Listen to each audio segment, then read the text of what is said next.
Hello. हाँ, तो हमने अब तक तो ये सारी चीज़ें पढ़ ली कि कौन सा एंजाइम कहाँ से सीक्रेट होता है, क्या फंक्शन करता है। पर अब हम लोग, जैसे कि आप लोग जानते हैं कि बायो मैक्रोमोलिक्यूल मॉस 4 होते हैं जो हमें डाइजेस्ट करने होते हैं, जिसमें आते हैं carbohydrate, protein, lipid and nucleic acid. अब इनके इन चारों का डाइजेशन हम अच्छे से आगे बढ़ते हैं। तो हम सबसे पहले देखते हैं प्रोटीन का डाइजेशन। तो प्रोटीन का डाइजेशन शुरू होता है स्टमक से, मतलब प्रोटीन का डाइजेशन माउथ में नहीं होता, इसोफेगस में भी नहीं होता। शुरू कहाँ से होता है? स्टमक से। और आप ये जान ले कि सिर्फ एक ये प्रोटीन ही है जो स्टमक में डाइजेस्ट होता है, बाकी ये जो तीनों हैं नहीं होते। हाँ, तो स्टमक में तो हमने पहले पढ़ा था, पिछले पेज में, पिछले हम लेक्चर्स में हमने पढ़ लिया है कि जो प्रोएंजाइम पेप्सिनोजेन है जो इनएक्टिव होता है, वो HCl के प्रेजेंस में पेप्सिन में कन्वर्ट हो जाता है, और फिर यही पेप्सिन प्रोटीन को पेप्टोन्स और प्रोटियोजेस में तोड़ देता है। मतलब कि ये यहाँ तक तो हुआ डाइजेशन प्रोटीन का इन स्टमक। फिर उसके आगे बोलता है NCERT, proteins, proteoses and peptones partially hydrolyse. इसलिए लिखा है क्योंकि जो प्रोटीन का ये फॉर्म है ये थोड़ा तो टूट ही चुका है ना स्टमक में, इसलिए in the chyme reaches the intestine are acted upon by the proteolytic enzyme of pancreatic juice as given below. मतलब कि हमारा प्रोटीन स्टमक से आया, ड्यूडनम में गिरा, ड्यूडनम में गिरा तो ड्यूडनम में आप जानते हैं यहाँ से पैंक्रियाटिक जूस भी आता है। तो ऑब्वियसली ड्यूडनम में है पैंक्रियाटिक जूस आ रहा है, तो सबसे पहले इसका इसी से सामना होगा। तो यहाँ पे कुछ ना कुछ तो टूटता है। कैसे टूटता है? जो पैंक्रियाटिक जूस होता है, ट्रिप्सिन, काइमोट्रिप्सिन, कार्बोक्सीपेप्टाइडेज, ये प्रोटीन, पेप्टोन्स एंड प्रोटियोजेस को डाइपेप्टाइड्स में तोड़ देता है। ठीक, अब ये डाइपेप्टाइड्स में तोड़ा, पर किसने तोड़ा इसको? पैंक्रियाटिक जूस ने। अब यही प्रोटीन फिर जब जाता है इंटेस्टाइन में, तो इंटेस्टाइनल जूस क्या डाइपेप्टाइडेसिस, डाइपेप्टाइड्स जो यहाँ पे टूट के डाइपेप्टाइड्स में बन गया था उसको टोटली तोड़ के बना देता है अमीनो एसिड में। फिर अब यहाँ पे हमारा खत्म होता है प्रोटीन का डाइजेशन। एनसीईआरटी इन्हें सबका ऐसे दे दिया, फिर यहाँ लिया, हम एक एक को कंप्लीट करते हुए जाएंगे। तो हमारा प्रोटीन डाइजेस्ट हो गया। ठीक, अब हम आते हैं कार्बोहाइड्रेट पे। तो carbohydrate in the chyme are hydrolysed by pancreatic amylase into disaccharides. पर ये कहाँ है? पैंक्रियाटिक एमाइलेज कहाँ आएगा? जहाँ पे पैंक्रियाटिक जूस आएगा, मतलब कि ड्यूडनम में, मतलब कि इंटेस्टाइन की बात करें। पर हमने देखा है पीछे कि जो कार्बोहाइड्रेट होता है 30% कार्बोहाइड्रेट सलाइवरी अमाइलेज के प्रेजेंस में डाइजेस्ट हो जाता है इन आवर माउथ। अगर हम लोग चबा चबा के खाने को खा रहे हैं, पर बहुत लोग होते हैं जो खाना लेते हैं और निकल जाते हैं, पर उसमें नहीं डाइजेस्ट होता है। अगर करना है तो चबा के खाइए।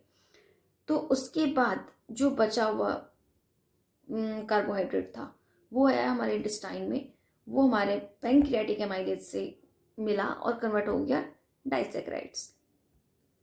फिर ये आया इंटेस्टाइनल जूस के कांटेक्ट में, और यहाँ पे होता है माल्टेज, माल्टोज को तोड़ता है, लैक्टेज, लैक्टोज को तोड़ता है, सुक्रेज, सुक्रोज को तोड़ता है, कन्वर्ट कर देता है माल्टोज।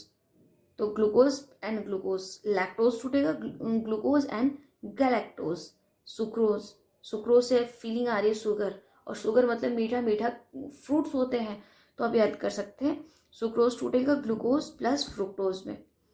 तो ये हमारा यहाँ ये भी खत्म हो गया क्या? Digestion of carbohydrate. फिर अब हम कार्बोहाइड्रेट को तो देख लें, इसके बाद हम फैट छोड़ के पहले न्यूक्लिक एसिड को देखते हैं। तो ये जो न्यूक्लिक एसिड है वो क्या होता है? पॉलीमर ऑफ न्यूक्लियोटाइड्स, और इसमें बॉन्ड क्या होते हैं? Glycosidic bond and phosphoester bond. तो हमें इन्हें ही तोड़ना है। तो ये जो न्यूक्लिक एसिड है, न्यूक्लियेजेस, न्यूक्लियेजेस जो कि पैंक्रियाटिक जूस है इसके प्रेजेंस में टूट जाता है न्यूक्लियोटाइड्स। अब ये न्यूक्लियोटाइड्स जो होते हैं वो इंटेस्टाइन में जाके न्यूक्लियोटाइडेज के प्रेजेंस में न्यूक्लियोसाइड में टूटता है, और ये न्यूक्लियोसाइडेज के प्रेजेंस में फिर ये शुगर प्लस बेस में टूट जाता है, जो कि यहाँ पे फिर कंप्लीटाइजेशन ऑफ न्यूक्लिक एसिड हो गया। बचा हमारा फैट को चलिए बुक्स के अकॉर्डिंग चलते हैं। Fat are broken down by lipases with the help of bile into di and monoglyceride. जो फैट होता है लाइपेज के प्रेजेंस में डाइग्लिसराइड और मोनोग्लिसराइड में टूट जाता है। अब ये जब इंटेस्टाइन में पहुंचता है मोनो और डाइग्लिसराइड, तो ये इंटेस्टाइनल जूस लाइपेजेस के प्रेजेंस में फैटी एसिड प्लस ग्लिसरॉल में टूट जाता है। The breakdown of biomacromolecule mentioned above occurs in the duodenum region of the small intestine. जो भी बायोमैक्रोमोलिक्यूल का ब्रेकडाउन हुआ है वो स्मॉल इंटेस्टाइन के ड्यूडम रीजन में होता है। The simple substances thus formed as absorbed in the jejunum and ileum region of the small intestine. जो सिंपल सब्सटेंस होते हैं, इनके टूटने के बाद जो सिंपल सब्सटेंस बच जाते हैं वो जेजुनम और इलियम में, स्मॉल इंटेस्टाइन की ये भी पार्ट होता है, उसमें एब्जॉर्ब होता है। The undigested and unabsorbed substances are passed on to the large intestine. जो बच जाते हैं एब्जॉर्ब होने से, अनएब्जॉर्ब्ड सब्सटेंस होते हैं, वो अब लार्ज इंटेस्टाइन से होके पास होते हैं। No significant digestive activity occurs in the large intestine. Large intestine में कोई भी बहुत इम्पॉर्टेंट या मतलब डाइजेस्टिव एक्टिविटी नहीं होती है। जो लार्ज इंटेस्टाइन के फंक्शंस हैं वो ये हैं, जैसे कि absorption of some water, minerals and certain drugs. कुछ पानी और कुछ मिनरल्स और कुछ ड्रग्स के एब्जॉर्प्शन ही लार्ज इंटेस्टाइन में होते हैं, डाइजेशन नहीं होता।